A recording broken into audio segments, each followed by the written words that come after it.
This is The Gist, the essential podcast for the discerning listener.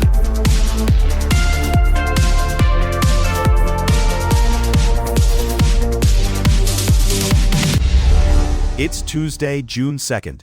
Welcome to The Gist. I'm John. And I'm Mary. We're your smart friends on the go, cutting through the noise to get to the power dynamics driving today's news. Let's dive straight into the gist view. When does maritime law turn into kinetic warfare? When states stop using paperwork and start using naval commandos. Exactly. This weekend, French forces intercepted a Russian tanker, the Tagore, in the Atlantic. It was flying a fake flag, Cameroon, to dodge sanctions. Here is the power analysis. Russia's shadow fleet makes them roughly $100 billion a year. Until now, the West treated this as an accounting problem. Now, France has turned it into a tactical problem. By physically seizing these ships, Europe is proving that these vessels are no longer just economic loopholes. They are active military targets. This is a massive shift in how global trade is enforced. Let's move to the global overview. First, Russia is making a huge pivot in manufacturing. They're shifting resources away from heavy tanks and toward drone-centric production. Think of this as a move toward disposable defense. Drones are cheaper, faster to build, and easier to replace. They're betting that a high-volume, agile air force beats a capital-intensive, slow-moving one.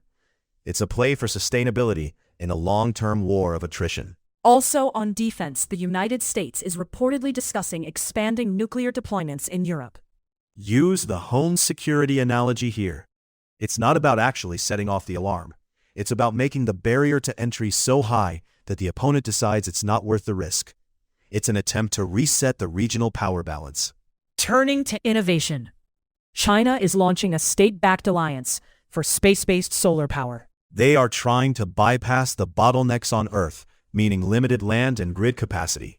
By putting the factory in orbit, they get constant, uninterrupted solar energy. It's an aggressive play to own the infrastructure of the future before anyone else can scale it. And briefly, California's elections.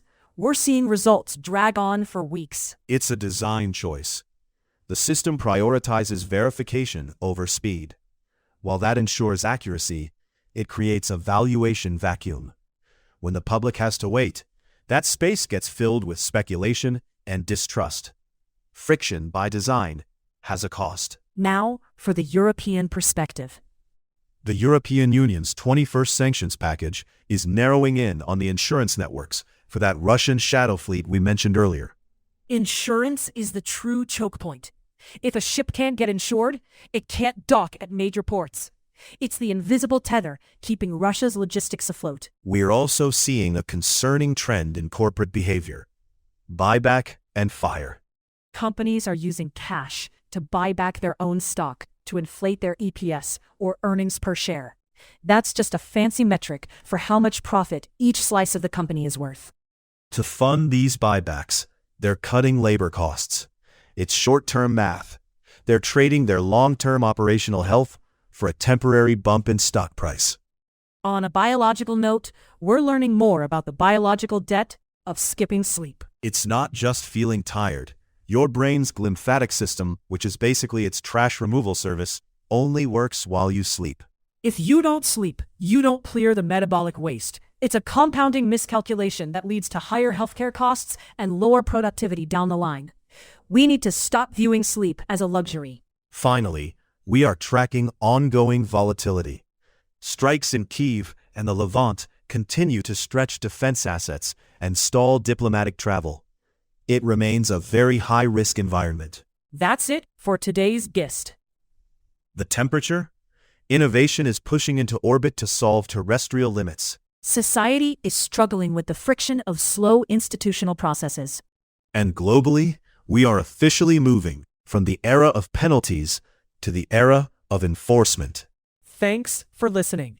We'll be back tomorrow. The Gist, news digest, and podcast are entirely written and produced by artificial intelligence. The Gist is out 3 times a day, every day, providing you with a liberal perspective on what to expect next. For more information and donations, visit thegist.online.